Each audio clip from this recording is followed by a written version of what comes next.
हम बानी 17 बलमुआ 23 साल के भौजी रे जिनगिया राखी खातारा में डाल के।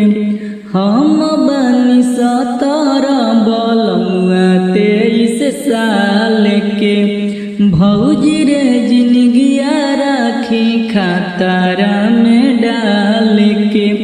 केतन होई निमन तस तैबेनु करी, केतन होई निमन तस तैबेनु करी।